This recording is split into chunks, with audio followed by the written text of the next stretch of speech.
here with Leslie Rocha, and she's a longtime viewer of the program, and she's taken lots of inspiration from artists who we've had here on the show. Welcome, Leslie. Thank you for having me, Katie. Thanks for coming in. You know, we've never had a viewer as a guest before, so this is a show first. Glad to be the first. Yeah, glad to have you here. Thanks for coming in. Thank you. And, you know, let's talk a little bit about your love for jewelry making, how you got started, and, you know, what you love to make. Well, I got started because my husband is a musician, and I wanted to try to figure out something to do with guitar strings and guitar picks. As they were changing the strings out, they were laying there doing nothing. So I wanted to make jewelry out of them, but didn't know anything about jewelry making. So I started researching and found classes and books and magazines, and just started teaching myself and teaching, you know, going to classes. And learning how to make all kinds of different things. Mm-hmm. Yeah, I bet you have quite a collection of guitar strings if your husband's a musician. I do, very much so. Right. And I'm still trying to figure out a lot of different things to do with them. Yeah.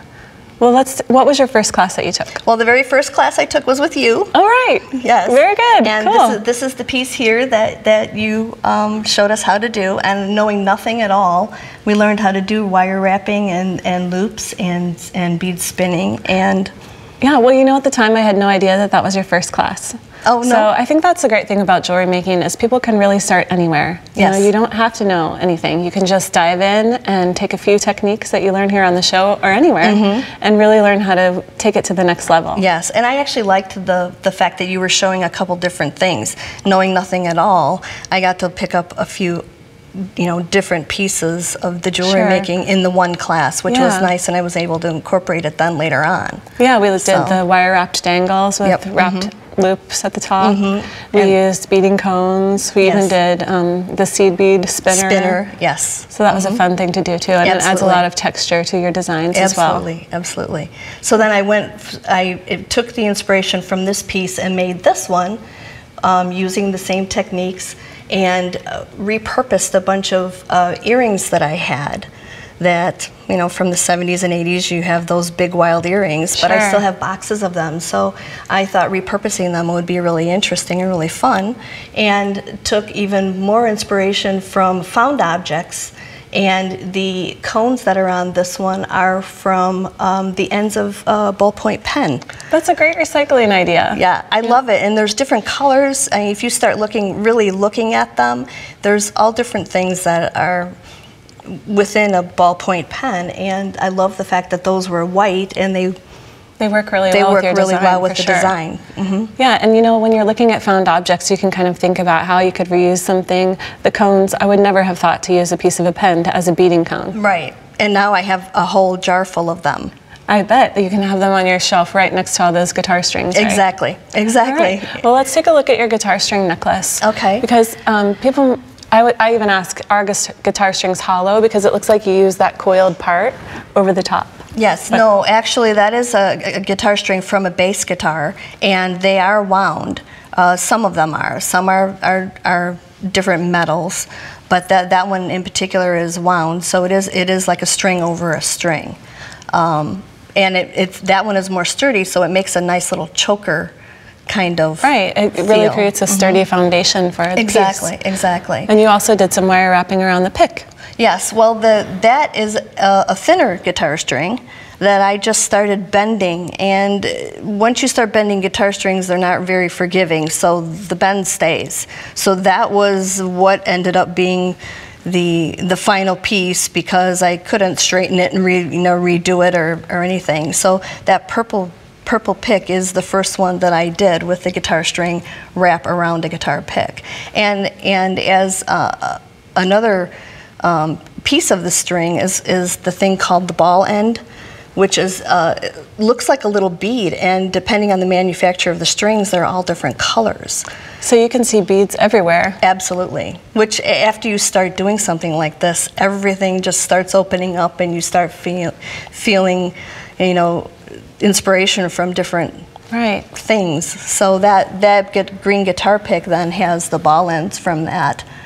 All right, well, let's talk a little bit about your bracelets too here. Okay, well, I took another class with the wire wrapping, wanting to get more into the wire wrapping, And this piece right here is actually another bass guitar string that after I did the class and did another piece with some beads that I actually had just done some stringing from, wanted to make another piece with it. So I did that piece, but then I did this one here with another guitar string. Yeah, so you're putting all of those pieces together that you're learning in class and bringing it home to your favorite materials Exactly, too. exactly. And you have a recycling project for recycling tip for this piece as well. Yes, this was a class that I didn't realize at the time was actually a macrame piece, and so when having done macrame pretty much all my life, I didn't realize you could do it with wire. Right. Thought it was really good. fun.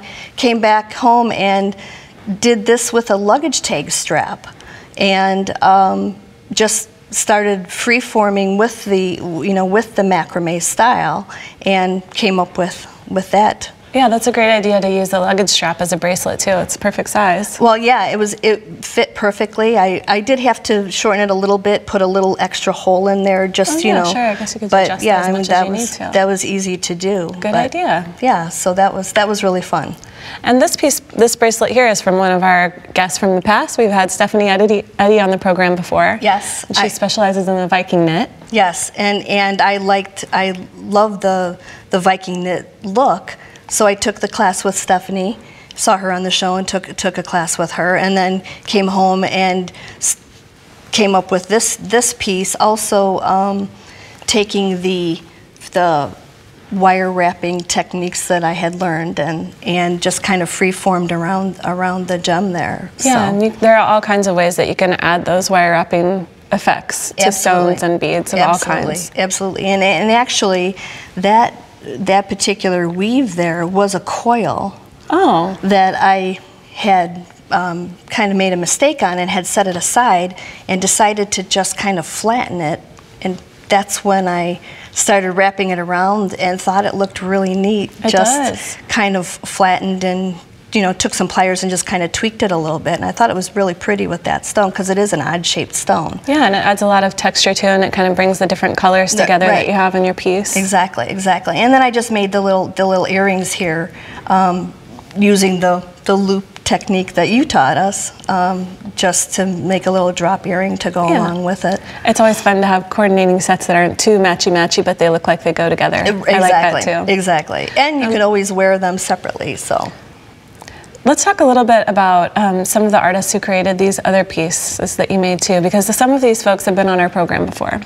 We've had Brenda Schwader on the show, and she did a caged pendant technique that looks very similar to the amethyst piece that you have there. Yes, and I've actually do have her tool. Oh, very good. And use it for some of the guitar string pieces because it's really perfect, because it's so sturdy. It makes it easy to wrap around it. Yes, and actually I used it on that piece there. Oh, you did? Mm-hmm. Cool. So, and then also, Irina